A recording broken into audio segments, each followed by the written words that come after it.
dia a todas e todos, eu sou Clécio Freire, eu vou fazer agora a mediação dessa mesa redonda 19. Primeiramente, agradecendo o convite do IFEM para fazer essa moderação, muito legal.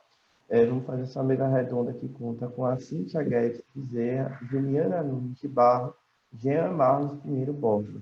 Então, a ordem da mesa, a gente vai ver primeiro o Jean, depois a Cíntia e depois a Juliana. Então, eu vou apresentar aqui o Jean Marlos Pinheiro Borba. Ele é psicólogo, professor do Departamento de Psicologia e do Programa de Pós-Graduação em Psicologia da UFMA, na linha Clínica e Avaliação Psicológica, pós-doutor em Filosofia pelo IFCS da UFRJ, doutor em Psicologia Social pelo UERJ, líder dos grupos de estudos e pesquisas em Fenomenologia e Psicologia Fenomenológica e Psicologia, Saúde e Intervenções Assistidas por Animais e Ciclo de Estudos Russeliano. Ele vai apresentar agora o trabalho dele, intitulado Análise de Vivências com Animais de Estimação em Tempos de Isolamento Social. Então, dito isso, Jean, você tem 30 minutos, boa apresentação para vocês. Lembrando que as perguntas aqui vocês colocam no chat e ao final da apresentação vou ler aqui e fazer as perguntas para os nossos pesquisadores e pesquisadores. É isso, boa apresentação, Jean. Pode começar. Está contando. Ok. Gente, bom dia a todos, né? Lamento por esse problema da câmera, da internet. Como ele já fez a apresentação curricular, né? Eu vou falar brevemente, assim, quem sou eu, né? Eu sou alguém que foi criado com animal de estimação durante quase toda a minha vida, e depois eu fiz um trabalho com proteção animal, com ONG, com apoio a ONGs, e depois disso, já na academia, eu fui fazer o doutorado no Rio de Janeiro, em Psicologia Social, e também um pós-doutorado, onde eu estudei a área do consumo, do endividamento, das finanças, porque minha formação inicial é contabilidade, mestrado em finanças e o doutorado em Psicologia Social. Eu passei alguns anos fora do Maranhão, quando eu retornei, esse trabalho com os animais, ele se acentuou, porém, eu ainda estava na via do trabalho do doutorado, que era trabalhar com consumo, com endividamento, com disciplinas nessa área, etc. E aí, um dado dia, eu pensei, o que está acontecendo que eu não assumo esse lugar da minha relação com os animais? Né? Por que isso não aparece, na verdade, no meu trabalho? E essa reflexão inicial, ela fez, então,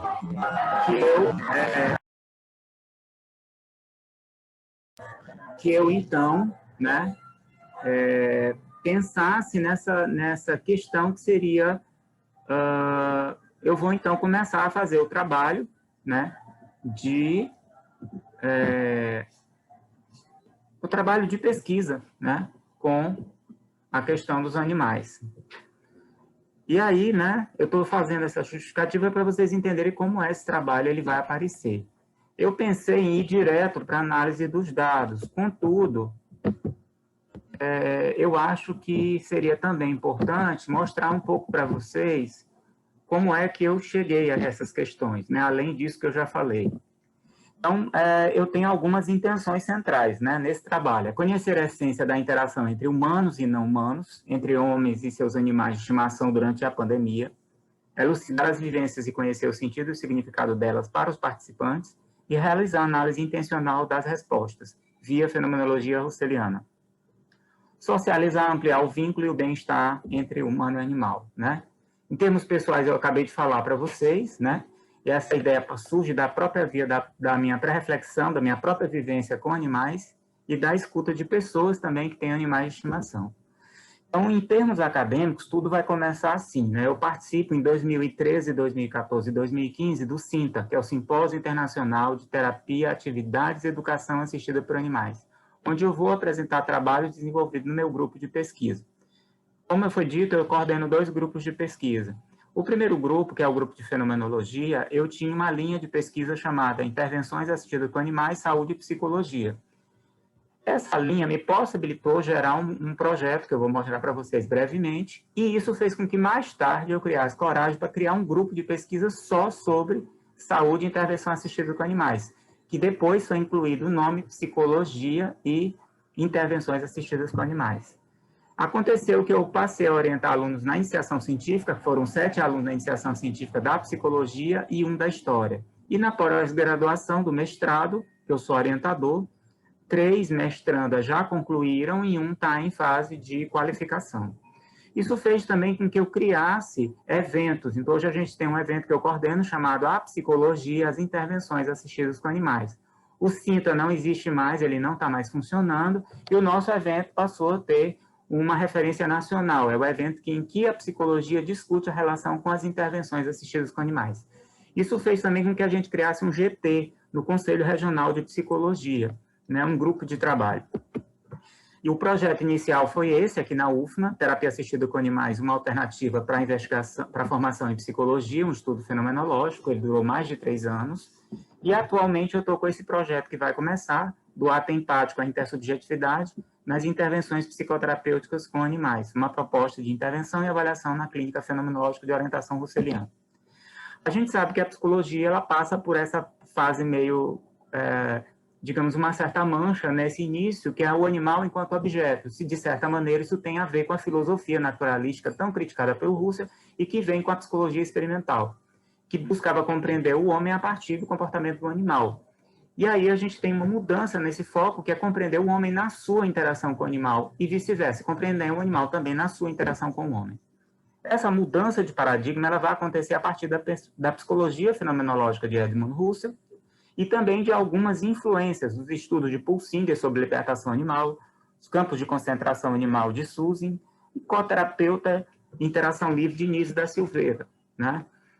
Isso fez com que a gente tivesse uma mudança dessa psicologia experimental para psicologias contemporâneas que vão considerar o animal como um coterapeuta, um coeducador, pensando o bem-estar do animal nas intervenções assistidas e na interação animal, valorizando mais o vínculo, né?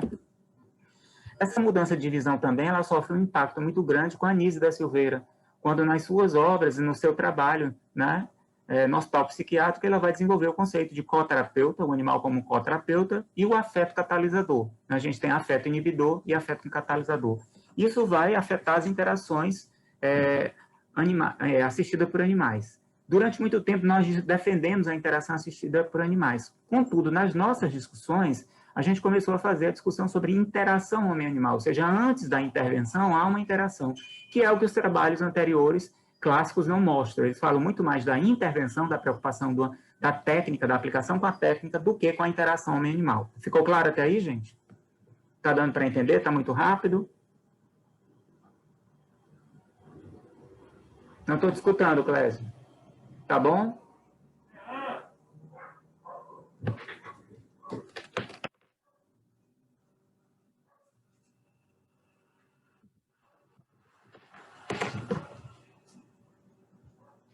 Jefferson, joga bem embaixo, tá? Bem no portão. Tchau.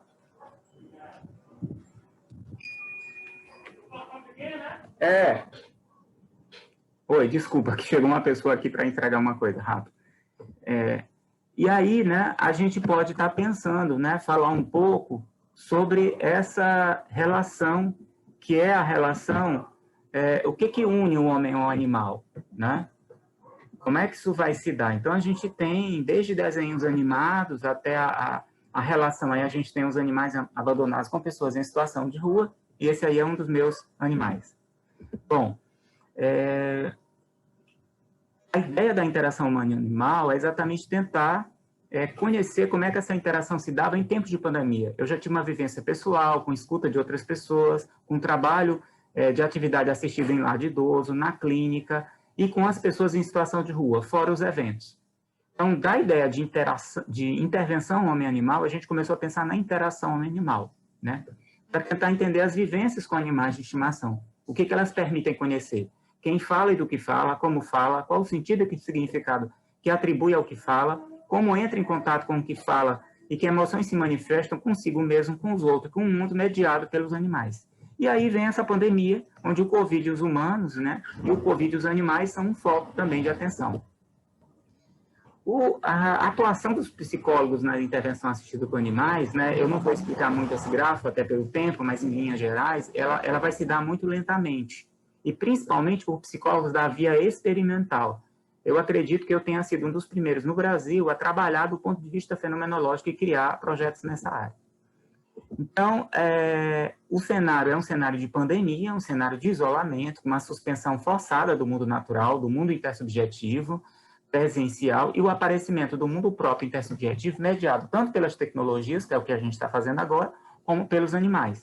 Então, de um lado, um crescimento de adoção, compra de animais, e também, de outro lado, o abandono, né? Essa própria vivência de cuidado, o diálogo com outros tutores, que falam da sua rotina e com seus animais de estimação, foi um cenário que me mobilizou também a fazer essa pesquisa. E aí, passando para a pesquisa diretamente, ela foi feita uma divulgação do convite para participar via WhatsApp, via Instagram e via e-mail. Foi utilizado um formulário do Google Form, dividido em 4 sessões, né, com uma apresentação, que era obrigatório apresentar o e-mail para poder passar, então, para o preenchimento do formulário, né, dividido basicamente nessa estrutura que vocês podem ver aí. A interação homem-animal, aí você coloca o e-mail, depois tem um termo livre de consentimento, passa para os dados da identificação do respondente e depois o que o formulário chama de caracterizadores de pesquisa. E aí vem, né, para ser bem breve, a análise parcial, porque essa pesquisa eu não fechei ainda, ela ainda está aberta. Então, quem tiver, por exemplo, um animal que se interessar em responder, ela está aberta lá. Então, eu tenho aquilo que o formulário permite, que é a análise da mensuração automática. Ele me gera gráfico, é maravilhoso, eu não tenho trabalho algum. Mas tem as respostas que carecem da análise mais demorada, e essa análise é a análise intencional, que eu ainda estou realizando, tá? Então, assim, todo mundo aceita o termo de consentimento para poder passar para a pesquisa, e aí, dos 368 respondentes, a maioria é solteiro e casado. E aí, há as divisões. Em termos de formação, a gente tem mestrandos, graduandos e pessoas com superior incompleto, só mestrado e ou pós-graduação. A gente também perguntou sobre qual animal de estimação está sob a sua responsabilidade nesse período de pandemia. Bom, os cães aparecem como a grande maioria, seguido dos gatos, outras espécies e aqueles que têm gatos e cachorros. E aí a gente tem algo que são as diferentes linhagens de espécies de animais. Uma outra coisa que vai aparecer aqui também é exatamente as respostas relacionadas ao que você tinha, se apenas um gato, um cachorro, assim, em termos de quantidade. E depois, se esses animais foram adotados e comprados. Em essência, a maioria dos animais foram adotados, felizmente, e não comprados. E aí vieram as perguntas com respostas livres, que é essa sobre aonde a gente se debruça mais especificamente na análise intencional. Tá? O que esses animais significam para você? Descreva com a maior riqueza de detalhes. Antes do isolamento, qual era a relação que você tinha com esses animais? Durante o isolamento, como você descreve a sua relação com seu ou seus animais de estimação? Que rotina de cuidado, se ela foi alterada? O isolamento social imposto por causa da pandemia trouxe alguma alteração de comportamento do seu animal? Em caso afirmativo, como você está lidando com essa alteração ou essas alterações? E também, que era meu interesse saber, era a intenção, ao responder essas questões, o que você percebeu sobre o ato de pensar neles? Como você se sentiu? E ao finalizar suas respostas, eu pedia que ficasse à vontade para contribuir ou relatar algo que aconteceu durante essa pesquisa. Tá? Bom, toda essa pesquisa, ela pede uma conversão de atitude, né? Essa conversão de atitude é primeiro de considerar o animal, né, vê-lo como atitude natural, como um objeto, e depois a própria conversão, né, via a atitude de método fenomenológico, pensando essa atitude fenomenológica na análise da interação homem-animal, ou seja, a partir da vivência, a partir do vivido, a partir da compreensão e da reflexão sobre o vivido. Essa análise, né, ela, do ponto de vista do arcabouço teórico sobre a relação com o animal, né, vai a discussão sobre o especismo, né, que é essa atitude que nós humanos temos de cuidar de alguns animais e matar outros, por exemplo, para se alimentar, para usar, né, usar o couro do animal, mas a gente protege cão e gato, mas usa o couro do boi, o couro do jacaré e assim sucessivamente. Né? A relação do animal enquanto companhia, né, e paralelo a isso a gente também tem a relação com o laboratório, o animal de laboratório, a noção de afeto catalisador, como algo importante na compreensão do vínculo, que é o mais importante, a noção de empatia e corporeidade. Alguns pesquisadores, né, eu já tive em congresso de fenomenologia em que a gente foi, inclusive, discutir isso, né, uma orientanda minha discutiu com um grande nome lá, falando sobre isso, né, o animal não tem empatia, não é dotado de empatia porque ele não tem racionalidade. Então, a gente está pensando esse conceito a partir da nossa racionalidade, e não do que é o animal em sua essência, do que ele pode, do que ele oferece. Se isso é verdadeiro, as intervenções assistidas com animais, por exemplo, não ocorreriam. As pessoas não estariam levando animais a asilos, a hospitais, e não teriam animais em casas, já que o animal seria apenas um ser que não sente, não pensa, e não estabelece nenhuma relação de contato, que é exatamente o contrário. Então, não é que a gente vai considerar os mesmos termos de uma filosofia da empatia, mas entender que aquilo que a empatia, enquanto filosofia, pode nos entender, ajudar a relação entre o homem e o animal. A relação da temporalidade, né? Os animais, eles têm um tempo de vida que é bem menor. Eu estou vivenciando essa situação agora. A minha cadela coterapeuta está ali deitada no chão, as duas, e uma delas está com uma doença crônica na coluna, fígado, e ela não consegue mais andar sozinha. Então, ela está completamente dependente. E foi a cadela com que eu utilizei várias intervenções. A grande maioria das pessoas chega para mim e diz assim, por que você não sacrifica? Aí diz assim, sacrificar para diminuir o qual sofrimento? O dela ou o meu? Porque, na verdade, as pessoas pensam em diminuir o sofrimento do animal. Mas, na verdade, a diminuição do sofrimento também e principalmente é do humano e não do animal. Porque ela não é um animal que tenha condições ou características de ser eutanasiada, por exemplo. Tá? E a questão da temporalidade, que é quanto tempo esse animal fica com você. Por exemplo, eu sempre tive animais, mas durante esse tempo maior em casa, os animais ficam comigo o tempo inteiro. A própria Anísia da Silveira diz que os gatos são excelentes animais de companhia, porque eles amam o estudo e a concentração. Isso é verdadeiro e eu assino embaixo. E aí, pensando na análise, né, do mundo da vida, a gente tem um mundo da vida que o animal, em geral, na sua relação com o homem e a natureza, o humano, a natureza, sempre foi um objeto. Se a gente pensar nos grandes fenômenos que estão acontecendo agora, por exemplo, como uma questão relacionada às queimadas na Amazônia, à matança de bison, porque poderiam passar Covid, né, os animais que morreram queimados, a gente tem toda uma relação bastante deficitária, né, em que o próprio humano perde a sua humanidade na sua relação com o animal. O animal perde o seu status de ser senciente para novamente retornar ao status de coisa, né, de objeto. E quem baliza tudo isso para pensar essa interação homem-animal?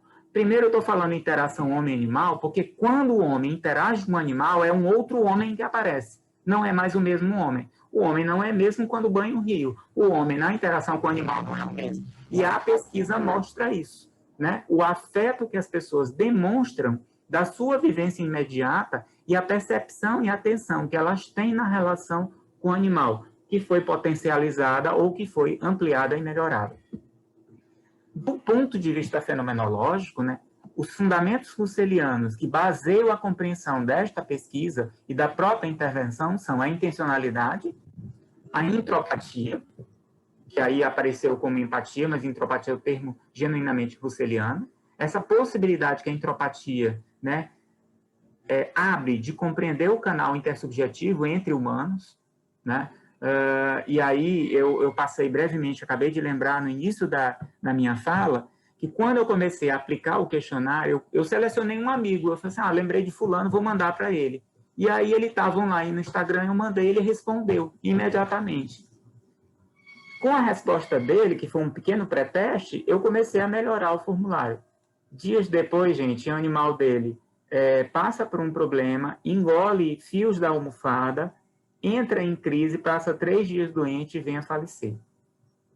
Essa pessoa estava adoecido e ainda perde o seu animal de estimação. Então, foi uma dor muito grande, foi uma vivência muito traumática e até hoje isso é uma vivência que aparece nas nossas conversas, né? A questão da corporeidade, né? Por exemplo, eu estou lidando com esse animal que está doente e esse animal sempre aparece para mim pelo corpo, pela relação, né? Quando a temperatura está alta, quando a temperatura está baixa, é o carinho, é o toque, basicamente dessa via. E aí eu também posso falar da experiência do luto, né? Ou da morte de um animal de estimação. O que isso me diz, né? Da minha relação com o tempo? Há 3 anos atrás, por exemplo, eu perdi um dos grandes animais que eu tinha de companhia.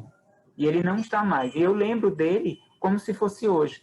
Eu choro, eu tenho essa vivência. Ele me traz as vivências de mim mesmo, da minha relação com os outros e da minha relação com ele.